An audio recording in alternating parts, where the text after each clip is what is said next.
Olá pessoal, sejam bem-vindos a mais uma videoaula de mecânica clássica do canal Páginas Difíceis da Física. Esta é mais uma aula sobre dinâmica dos corpos rígidos e nesta aula nós vamos investigar o movimento de um lápis hexagonal que desce uma superfície inclinada, tá certo? Vamos obter resultados interessantes hoje. E vamos então determinar a velocidade angular final atingida por esse lápis ao longo dessa superfície inclinada. Esta aula eu vou me basear em um artigo do American Journal of Physics de 2009, Motion of Hexagonal Pencil on a Inclined Plane. Então, movimento de um lápis hexagonal em uma superfície inclinada, tá ok? Inicialmente, deixe-me representar aqui de forma bastante simples. Então, eu tenho uma superfície inclinada, vamos chamar esse ângulo de inclinação de alfa. E aqui eu vou desenhar, a vista de perfil. Então, eu estou olhando aqui, ao longo do eixo, tá certo? Uma visão longitudinal. Desse lápis hexagonal, tá certo? E aí, então, ele vai, ele inicialmente é dado uma velocidade angular inicial, ômega 0, e ele vai, então, rolando, tá certo? Ao longo desse plano inclinado. Queremos descobrir aí uma expressão para a velocidade angular final atingida por esse lápis. Cada face aqui tem um tamanho A, um hexágono regular, tá certo? Esse aqui é o centro de massa, do hexágono. E inicialmente esse lápis está em contato aqui, um dos vértices está aqui nesse ponto que eu vou chamar de P, tá ok? E então nós precisamos, pessoal, para determinar essa expressão da velocidade angular, que nós vamos usar o princípio da conservação de energia para obtê-la, eu preciso conhecer o momento de inércia desse lápis, pode ser desse disco hexagonal, em relação a um eixo que passa por esse vértice aqui, por um dos vértices. E então, nós precisamos conhecer o momento de inércia em relação ao eixo que passa pelo centro de massa e pelo teorema de Steiner, somar m vezes a ao quadrado para descobrirmos o momento de inércia em relação ao ponto P. E aí aplicar a conservação de energia e obter essa expressão para a velocidade angular final atingida. Então, um problema, na verdade, bastante simples, tá ok? Em partes, tá ok, pessoal? Vamos lá. Inicialmente, eu gostaria de obter aqui alguns resultados elementares aí da geometria do hexágono regular. Então, ele tem lados A, tá ok? Nós podemos enxergar esse hexágono como uma soma de 6 triângulos equiláteros, ok? Inicialmente, eu quero obter aqui a altura desse triângulo. E para que nós possamos determinar a área desse lápis, desse hexágono, e, portanto, calcular o momento de inércia desse disco, tá bom? Bom, todo mundo sabe que o ângulo interno aqui desse hexágono é 120 graus, tá certo? Então, aqui é a metade, 60. E aqui, como eu dividi por 2 ainda, ó, aqui é 30 graus, E para achar o H é muito fácil, a tangente de 30 graus é o cateto oposto aqui, A sobre 2, dividido pelo cateto adjacente que é H. E aí, portanto, eu vou ficar com tangente de 30, é 1 sobre raiz de 3. E aí, nosso H, então, vai ficar A vezes raiz de 3 sobre 2, ok? Muito bem. Então, a área de cada triângulo que compõe a nossa face hexagonal do lápis é a base vezes a altura sobre 2. Isso é, então, A ao quadrado raiz de 3 sobre sobre 4, ok? Muito bem. Agora, pessoal, nós precisamos então calcular o momento de inércia, né? Em relação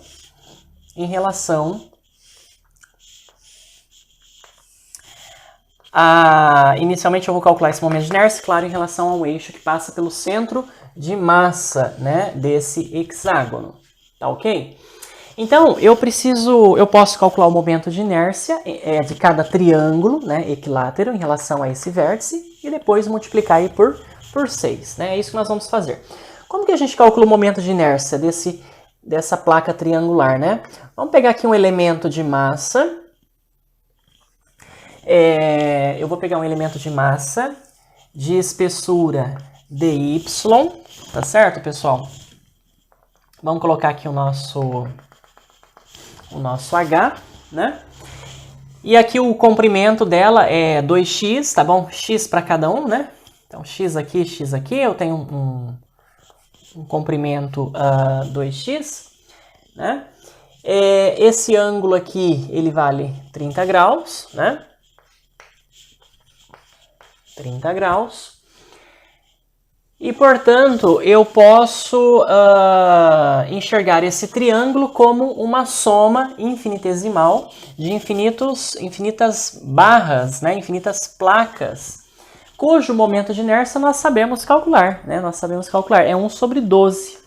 Então, eu tenho, né, o momento de inércia de cada barra, que é 1 sobre 12 do elemento de massa vezes o seu comprimento, né, que é 2x ao quadrado. Tá certo, pessoal? E aí, ainda, eu preciso somar o quê? Eu preciso somar essa distância aqui, né? Pelo teorema de Stirner, eu vou chamar essa distância aqui de y. E aí eu somo, então, y ao quadrado vezes dm, né?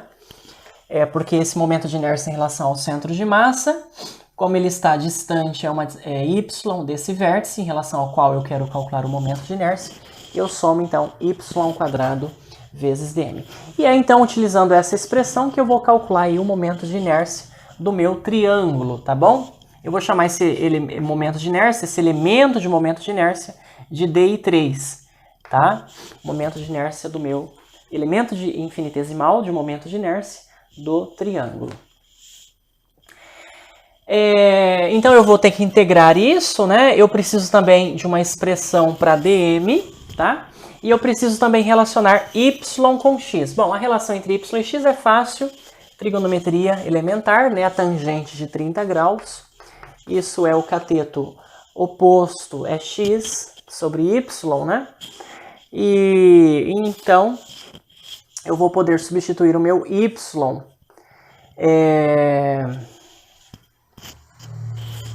a tangente de 30 é 1 sobre raiz de 3, então vai ficar o x é y sobre raiz de 3, né? Y sobre raiz de 3, tá ok?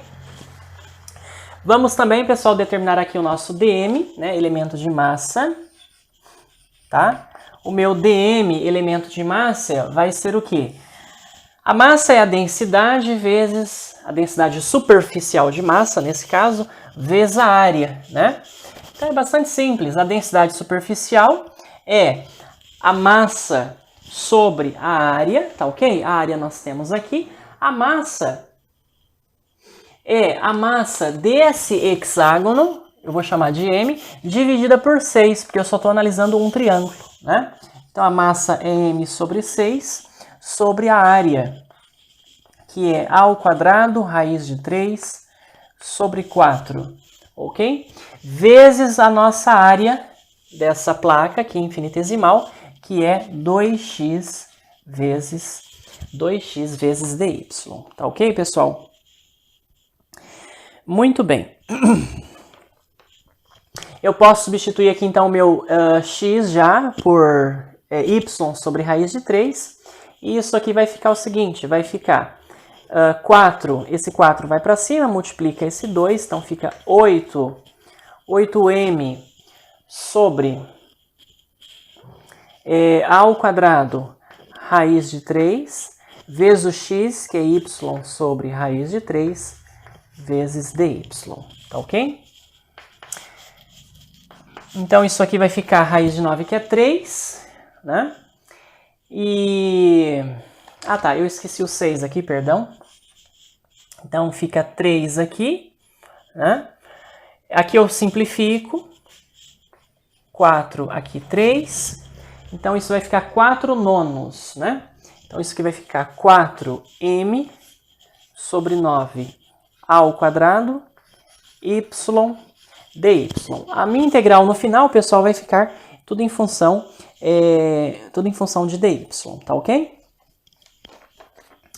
Portanto, eu posso agora integrar, né, para obter o meu momento de inércia do meu triângulo em relação a esse vértice aqui. Esse momento de inércia vai ser, eu vou colocar o y, o dm em evidência, tá bom? E aí eu vou ficar então com a integral de dm. Dm é 4m sobre 9 ao quadrado y dy, né? Vou colocar o dy no final. Vou colocar aqui então 1 sobre 12, 4x ao quadrado, pessoal. Então vai ficar, ó, o x é y sobre raiz de 3. Então vai ficar 1 sobre 12 vezes 4x ao quadrado. Então, y ao quadrado sobre 3, né? Mais y ao quadrado dy. Tudo bem? Então, nós vamos ficar com o seguinte, vamos ficar com 4... ah, tá, e essa integral, né, claro, ela vai de 0, tá? De 0 até o nosso h. O nosso h tá aqui, ó, a raiz de 3 sobre 2. Então, isso vai ficar 4m sobre 9a ao quadrado, integral de 0 até a raiz de 3 sobre 2. 4 sobre 12 é 1/3, vezes 3 dá 1/9. Então, eu tenho y ao quadrado mais y ao quadrado sobre 9 vezes diferencial de y. Vamos colocar sobre o mesmo denominador, 9, que multiplica com esse 9, que é 81. Então, 4m sobre 81 ao quadrado. Aqui vai ficar um 9y ao quadrado mais y ao quadrado, 10y ao quadrado. Vou tirar esse 10 da integral, fica 40 então, portanto, aqui fora. Y ao cubo, pessoal, perdão. Aqui eu esqueci de multiplicar por y também, né? Aqui eu tenho um y ainda. Então, y ao cubo vezes dy, né? De 0 até a raiz de 3 sobre 2. Então, isso aqui finalmente vai nos dar 40 vezes a massa desse hexágono, né? Sobre 81a ao quadrado vezes y à quarta sobre 4. De 0 até a raiz de 3 sobre 2. Então, vai ficar a raiz de 3 sobre 2 elevado a quarto. A quarta dividido por 4. Não é isso? Então, nós vamos ficar com 40 vezes m sobre 81 ao quadrado, a elevado à quarta. Aqui vai ficar 9, né? 9 sobre 16 sobre 4. Então, 9 sobre 64. Tá ok? Esse 9 aqui eu posso simplificar com esse 81. Aqui fica 9. E o 40 que eu posso simplificar com 64 por 8. Aqui vai ficar 5, né? Então, eu vou ter 5 sobre 72, né, pessoal? Vamos colocar aqui, ó. 5 sobre 72, m, que é a massa do meu hexágono, vezes o seu lado a ao quadrado, tá certo? Já que cancela aqui, né? Então, esta é a expressão do momento de inércia de um triângulo equilátero. de lados A, tá bom? Portanto, eu posso então escrever uma expressão para o momento de inércia do meu hexágono, né? Vamos apagar aqui.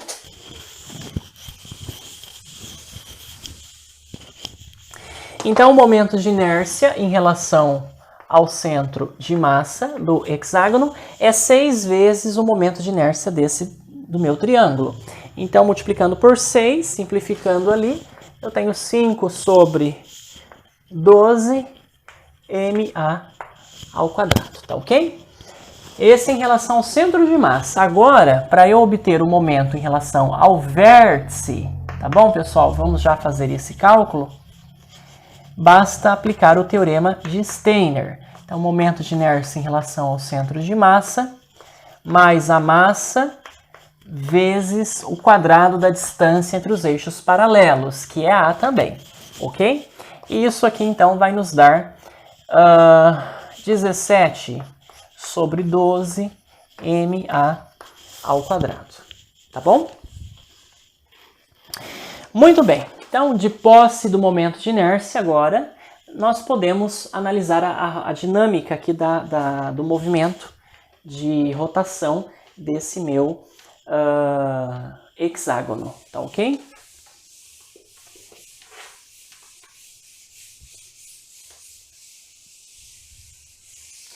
Bom, então eu vou já aproveitar esse meu primeiro desenho que eu fiz aqui, né? E analisar então, né, a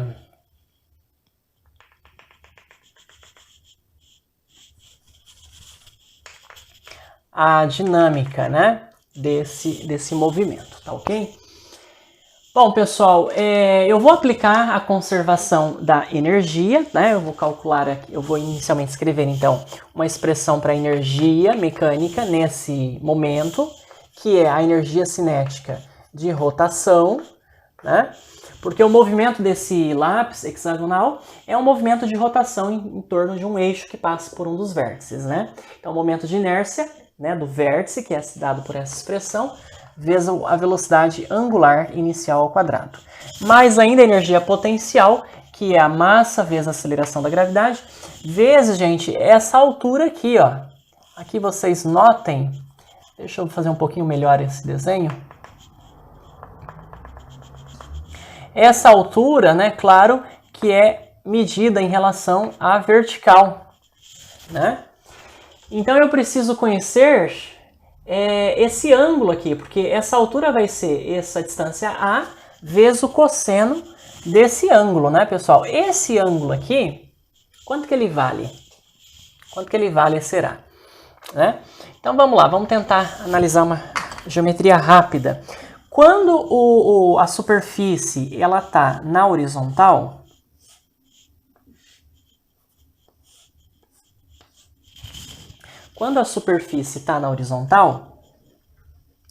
o que acontece? O ângulo aqui, né, a própria altura do centro de massa é a própria, né?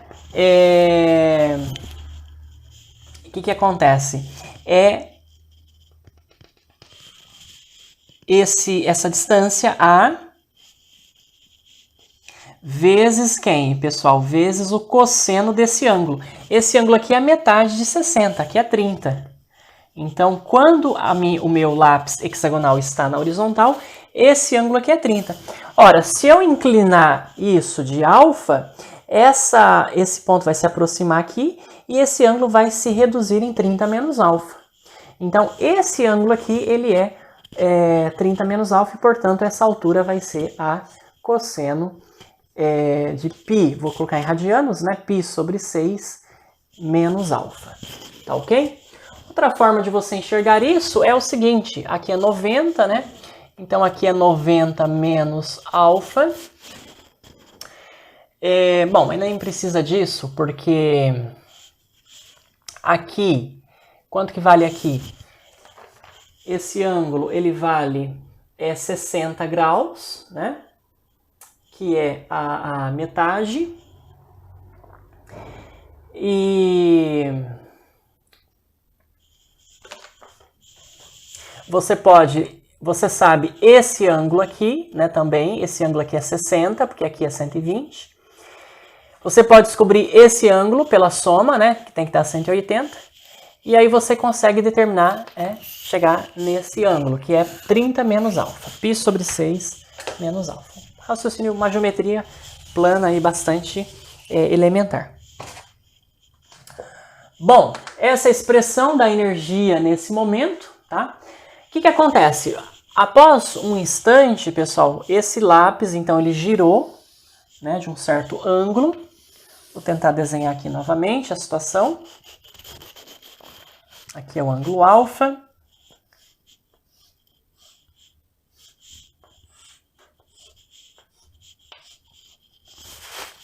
Esse ponto P aqui, ele agora vem parar aqui. E aqui é o novo ponto P, que eu vou chamar de P', né? E, portanto, agora aqui nós temos essa distância A. E aqui, ó, para encontrarmos uma expressão, né, uma nova expressão para energia mecânica nesse momento. Então, novamente, 1/2 do momento de inércia em relação ao vértice, né, dado por essa expressão, vezes a velocidade angular ao quadrado. Nesse momento agora é ômega, a velocidade angular é outra velocidade angular. E mais a energia potencial mg vezes A, vezes o cosseno desse ângulo aqui. Ok, pessoal? Esse ângulo aqui, agora ele é 30 mais alfa, né? Por quê? Novamente, aqui é 90, aqui é 90 menos alfa, tá bom? Aqui é 90 menos alfa, aqui quanto que é? Aqui é 60, mais esse pedaço, x, tem que dar 180. Achando x, vocês acham que é 30 mais alfa, né? Π sobre 6 mais alfa. Tá bom, pessoal? Olha que interessante. Então, isso acontece, né? Isso se repete, esse movimento. Claro, com novas velocidades angulares. Essa velocidade angular vai variando. E o movimento, né, desse lápis, então, nós podemos escrever por uma relação de recorrência, porque essas coisas vão se repetindo. E esse movimento, ele é, então, uma rotação, tá? Uma rotação em relação a um eixo que passa pelo vértice, mais um choque, tá certo, pessoal? No momento que esse lápis se choca com esse plano inclinado, ele vai perdendo energia, tá bom? Porque vai chegar um momento que esse lápis vai parar, não é verdade? Então ele vai perdendo energia, né? Então, o que acontece? A cada choque, uma parte dessa energia vai se perdendo e eu posso escrever, então, né, que a energia mecânica, energia cinética de rotação inicial, 1/2 de I ômega 0 ao quadrado, é, então, um epsilon, né, um certo epsilon da energia cinética de rotação I ômega ao quadrado sobre 2, tá bom? Essa velocidade angular aqui eu vou chamar de ômega F, né? Então, a cada choque, uma parte, 1 menos epsilon, vai se perdendo, tá certo? Vamos só achar aqui a relação entre ômega F e ômega 0 em termos de epsilon, raiz de epsilon vezes ômega 0, né? E após um certo tempo, pessoal, o que acontece? A velocidade, né, atingida por esse objeto, ela se torna constante, tá? Deixa eu só mostrar uma outra situação aqui, que é quando o lápis ainda não chegou a colidir, né, totalmente com a superfície. E ainda eu tenho essa situação aqui, né, uma situação mais geral, quando ele girou de um ângulo θ, ok? Em relação a esse vértice, né? E nessa situação, o que acontece?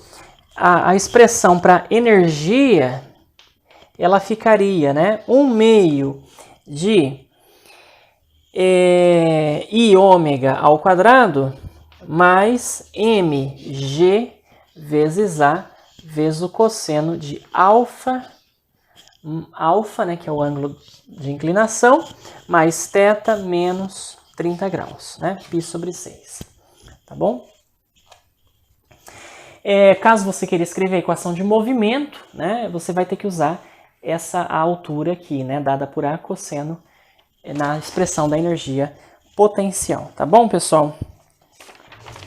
Então, olha só, sumarizando, o movimento, né, desse lápis hexagonal em relação a essa superfície inclinada é, então, um movimento de rotação de 60 graus em relação a um eixo que passa por esse vértice, mais um choque mecânico, um choque aí parcialmente elástico. Vai havendo uma perda, né, uma perda de energia, uma perda de energia mecânica, tá bom, pessoal? Bom, então vamos lá, vamos finalizar encontrando esta expressão para a velocidade angular final atingida, né? Vamos lá, então aplicando aí a conservação de energia e depois a condição do choque, né? Nós temos o seguinte, então nós igualamos esta expressão com essa para achar uma relação entre as duas, né? Então eu tenho o seguinte, 1/2 de I ômega 0 ao quadrado mais mgA cosseno π sobre 6 menos alfa. Aí vamos igualar com a expressão da energia mecânica num instante aí posterior, né? Após uma rotação. Então, no momento de rotação, não há perda de energia, ok, pessoal? Por isso que eu estou aplicando a conservação de energia. 1/2 de I ômega ao quadrado mais mg vezes A cosseno de π sobre 6 mais alfa. Eu posso até chamar esse ômega de ômega F, tá ok? E assim eu vou então relacionar o ômega F com ômega 0. Vamos passar esse termo aqui para cá. Vou colocar o MGA em evidência. E aí eu vou ficar com cosseno de π sobre 6 menos alfa menos o cosseno de π sobre 6 mais alfa. Existe uma identidade na trigonometria que nós podemos resolver isso, né? Simplificar enormemente essa expressão, usando o fato de que aqui é cosseno de A menos B, menos o cosseno de A mais B. Então, lembrem que o cosseno de A menos B é cosseno A, cosseno B, mais seno A, seno B. E aqui é menos, né, cosseno de A, cosseno de B, menos seno de A, seno B. O menos com menos fica mais, os senos vão se somar e os cossenos vão se cancelar. E aí eu vou ficar, então, com 2 seno de A, seno de B. Usando essa identidade aqui na expressão, nós vamos ter o seguinte. 1/2 de I ômega 0 ao quadrado, mais 2 vezes o seno de π sobre 6, vezes seno de alfa. Isso é metade de I ômega F ao quadrado, tá ok? Então, nós vamos ficar com o seguinte, pessoal. Meio I ômega 0 ao quadrado, mais seno de 30 é meio, cancela. Então, ali vai ficar mais... Eu só esqueci de colocar aqui o MGA, né? Então, mais MGA seno de alfa. Isso é meio de I ômega F ao quadrado, tá ok? Bom, e depois, então, desse movimento de rotação, existe um choque, né, com a superfície inclinada. Vamos apagar aqui. E aí, após o choque, o que nós temos? Nós temos uma fração da energia inicial que se perde, né? Então, 1/2 de I ômega F ao quadrado, tá certo, pessoal? Bom, No estado estacionário, isso vai atingir um estado estacionário, a velocidade vai ficar constante. O que acontece? Você tem, né, eu vou chamar a velocidade angular final, após muitas colisões, após um tempo longo, né, ela vai tender, então, para uma velocidade angular constante. Eu vou chamar, então, de ômega infinito, né, após infinitas colisões, tá? E portanto, pessoal, eu vou então,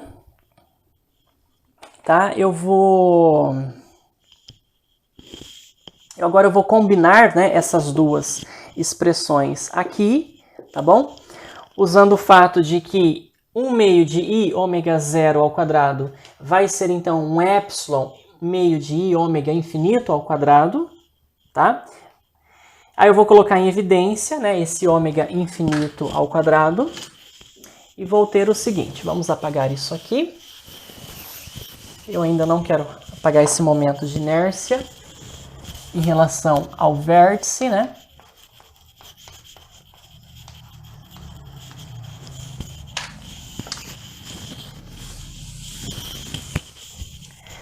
Então, nós vamos ficar com o seguinte, pessoal, 1 meio de i ômega zero ao quadrado, isso é, então, uma fração epsilon de perda de energia, metade de i ômega infinito ao quadrado, mais mga seno de alfa, isso é meio de i ômega infinito ao quadrado, ok? Vamos colocar então esse ômega infinito ao quadrado. Vou multiplicar tudo por meio, tá bom, pessoal? E aí, vamos colocar esse também em evidência, né? E aí eu tenho então aqui, eu só esqueci de multiplicar aqui por epsilon. Ah tá, o epsilon já está aqui, então epsilon menos 1, né? E isso... Não, perdão, 1 menos epsilon, é esse menos esse, né? Então, 1 menos epsilon, isso é mga seno de alfa, tá certo? Vamos então isolar esse nosso ômega infinito. Vai ficar então raiz de mga seno de alfa sobre momento de inércia em relação ao vértice, 1 menos epsilon, tá bom?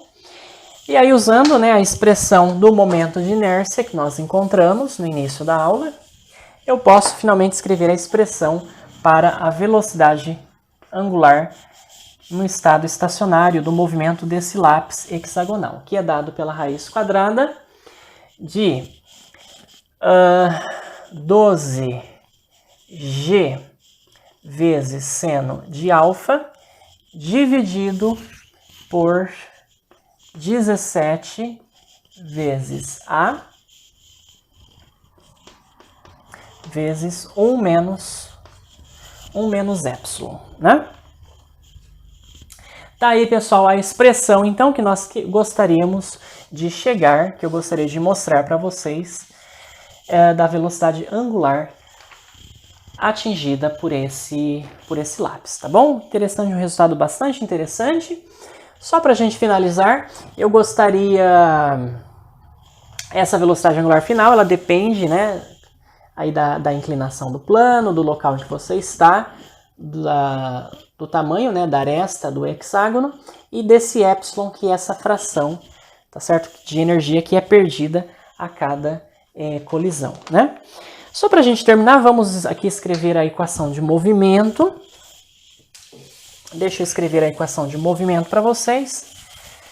Quem quiser depois implementar isso no Octave, nessa equação de movimento, então vai ficar o momento de inércia em relação ao vértice, né? Vezes a derivada segunda da posição angular em relação ao tempo. Isso é igual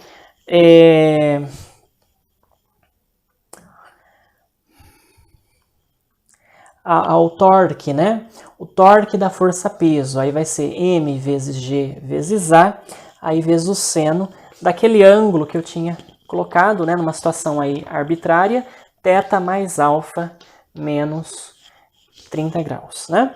E aí, com as condições iniciais é que quando t igual a zero, o θ ele é zero e a velocidade angular inicial, né,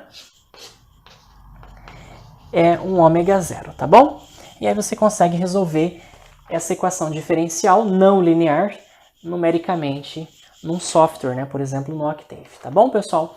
A seguir vocês vão ver aí um código, né, um script que eu elaborei para visualizar uma expressão, né, visualizar um comportamento gráfico dessa velocidade angular para certos parâmetros desse problema, tá bom? Quero agradecer a atenção e a paciência de vocês novamente e espero vê-los na próxima aula, pessoal. Muito obrigado!